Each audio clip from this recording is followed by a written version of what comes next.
გამარჯობა. დღეს მინდა გესაუბროთ ერთ ძალიან მნიშვნელოვან თემაზე, ჰიპერტენზიაზე, ანუ როგორც უმეტესობა ვიცნობთ, მაღალ წნევაზე. ვიცი ეს სიტყვა შეიძლება ცოტა საშიშად ჟღერდეს, მაგრამ ჩემი მიზანია ყველაფერი ძალიან მარტივად გასაგებ ენაზე აგიხსნათ. მოდით ერთად გავერკვეთ, რა დგას ამ დიაგნოზის უკან და რაც მთავარია, როგორ ვმართოთ ის. მაშასე, რა არის ეს ჰიპერტენზია? მოდით ძალიან მარტივად წარმოვიდგინოთ. ჩვენი არტერიები ჰგავს მილებს, რომლებშიც სისხლი მოძრაობს. ჰიპერტენზიის დროს სისხლი ამ მილების კედლებს მუდმივად ზედმეტი ძალით აწვება.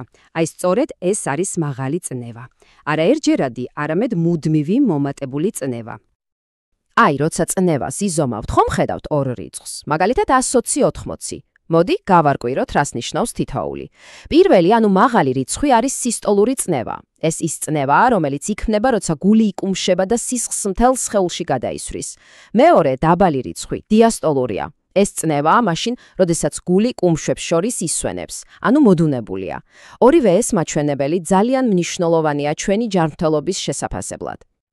კარგი, გასაგებია რა არის, მაგრამ ალბათ ყველაზე მეტად გაინტერესებთ, ვის ემუქრება ეს მდგომარეობა. პირველ რიგში მინდა იცოდეთ, რომ მარტო არ ხართ, ჰიპერტენზია წარმოუდგენელად გავრცელებული პრობლემაა მთელ მსოფლიოში. უბრალოდ დააკვირდით ამ ციფრს.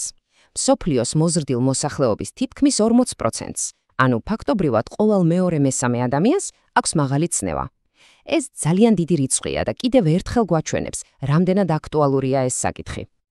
მოკლედ, ჰიპერტენზია ორ ძირითად ტიპად შეგვიძლია დავყოთ.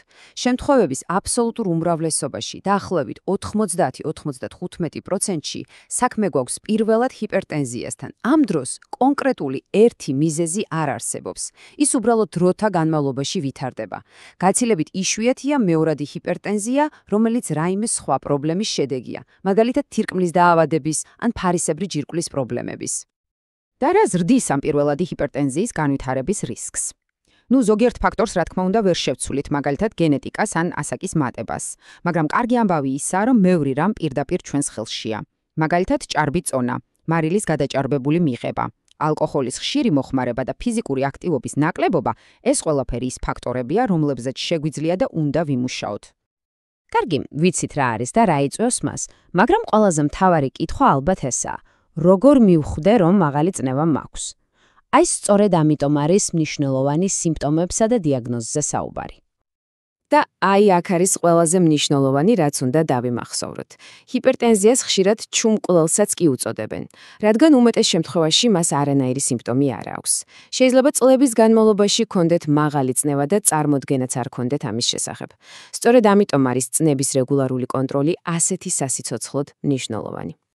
ძალიან იშვიათ შემთხვევებში, როცა წნევა უკვე კრიტიკულად მაღალია, შეიძლება თავი იჩინოს ისეთმა სიმპტომებმა, როგორიცაა სუნთქვის გაძნელება, მხედველობის დაბინდვა ან ძლიერი თავის ტკივილი.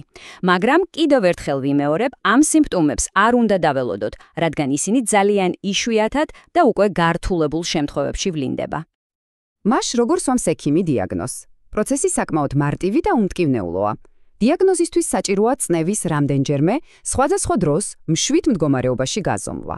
ერთი მაღალი მაჩვენებელი ჯერ კიდევ არ ნიშნავს ჰიპერტენზიას, რადგან წნევა შეიძლება სტრესის ან ფიზიკური დატვირთვის გამოც აიწიოს. ექიმს სჭირდება დარწმუნდეს, რომ წნევა მუდმივად მაღალია.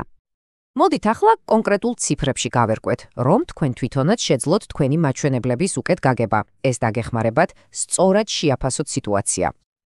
ესე იგი, ნორმალური წნევა არის, როდესაც ზედა, ანუ სისტოლური მაჩვენებელი 100-ზე ნაკლებია, ხოლო ქვედა დიასტოლური 80-ზე ნაკლებია.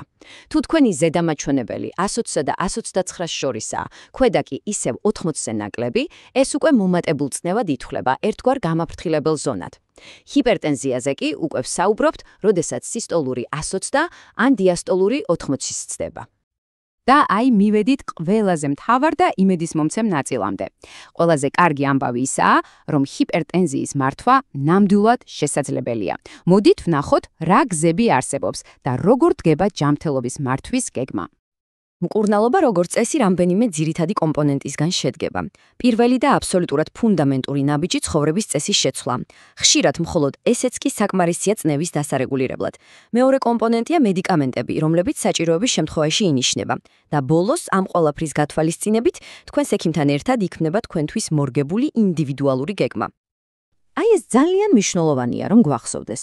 მკურნალობის ერთი უნივერსალური რეცეპტი არ არსებობს. გეგმა ყოველთვის ინდივიდუალურია. ის დამოკიდებულია თქვენს ასაკზე, სხვა დაავადებების არსებობაზე, წნევის მაჩვენებლებზე და ბევრ სხვა ფაქტორზე.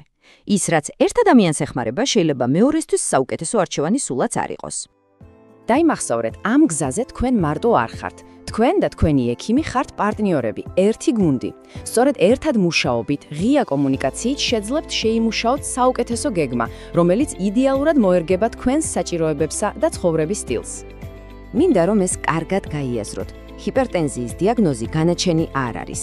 პირიქით, ეს არის სიგნალი, რომ დროა მეტი ყურადღება მივაქციოთ საკუთარ ჯანმრთელობას. თანამედროვე მედიცინისა და ცხოვრების წესის სწორი მართვით წყალობით შესაძლებელია წნევის შესანიშნავად გაკონტროლება და სრულიად სრულფასოვანი ცხოვრება. ნამდვილად არსებობს უამრავი მიზეზი ოპტიმიზმისთვის. იმედი მაქვს ეს ინფორმაცია დაგეხმარათ, რომ ამ საკითხს უფრო მშვიდად და მომზადებულად შეხედოთ. ახლა კი მთავარი კითხვა თქვენთან მაქვს. მზად ხართ დღესვე გადადგათ თუნდაც ერთი პატარა ნაბიჯი თქვენი ჯანმრთელობისთვის.